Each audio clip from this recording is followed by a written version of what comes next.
Final update, she texted, "Look, I'm not skipping brunch with my ex. You'll be asleep during surgery anyway. When I asked her to be there for my ACL surgery that I've been anxious about for weeks. I said thanks for the honesty." What she got in the mail that evening made her regret every bite of that fancy breakfast. Around 9 p.m., Megan finally called her mother back, her voice bubbly and cheerful, no doubt calling to brag about her amazing day. Mrs. Davidson cut her off. "You need to come home," she said, her voice cold. "Right now. Your father and I need to speak with you." Megan, sensing the tone, apparently tried to argue, but her father got on the phone and his voice left no room for debate. An hour later, Megan walked into her parents' house, probably expecting a lecture about not calling them back sooner. Instead, she found them sitting in the living room, my letter, the screenshot, and the framed photo laid out on the coffee table like evidence at a crime scene. Her father just pointed at the papers. "Explain this," he said. The confrontation was by all accounts brutal. Megan tried to lie, she tried to downplay it, she tried to use her usual tactic of painting me as the dramatic, insecure one, but it didn't work. Her parents were armed with the truth, and they were not backing down. They were not just my ex-girlfriend's parents anymore, they were my allies. They were fighting on my behalf. They told her they were disgusted by her selfishness, by her lack of compassion, by her profound disrespect for a man who had given her nothing but stability and love. I told her that she had revealed her true character, and that they were deeply disappointed.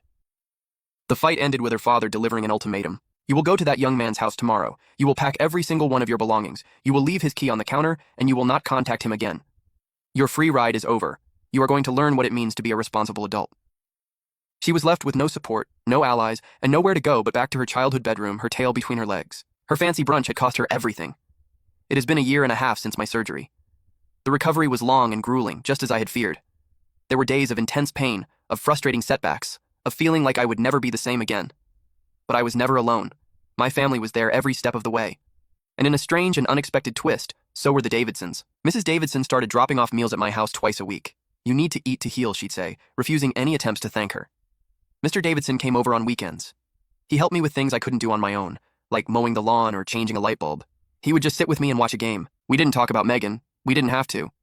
Their actions spoke louder than any words ever could. They were showing me in their own quiet way that they were on the side of loyalty and character. They were my family now. Megan, as instructed, had her brother come and move her things out of my house the day I got home from the hospital. I never saw her. I never spoke to her again. The silence was a relief.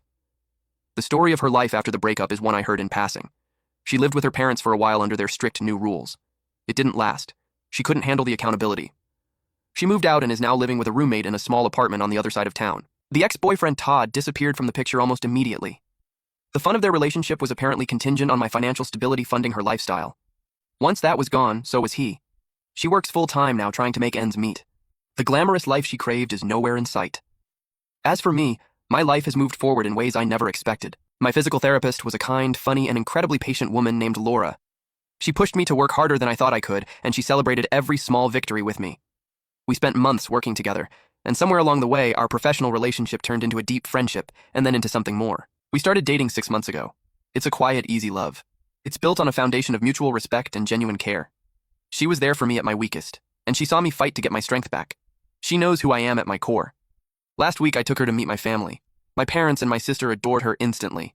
Then I took her to meet the Davidsons. It was a little awkward at first, but Mrs. Davidson just gave her a warm hug and said, "Any woman who can put up with this one when he's grumpy deserves a medal.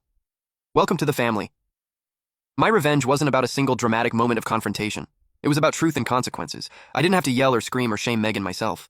I simply presented the facts to the people whose judgment she could not escape. I let her own family hold her accountable for her lack of character. She thought I would be asleep during surgery and that it didn't matter. But I woke up. I woke up in more ways than one. I woke up to the truth of who she was, and I woke up to the love of the people who truly had my back. She regretted her brunch, I'm sure of it. But I don't think she'll ever understand the real price she paid. It wasn't just a boyfriend or an apartment, it was a family. And now that family is mine.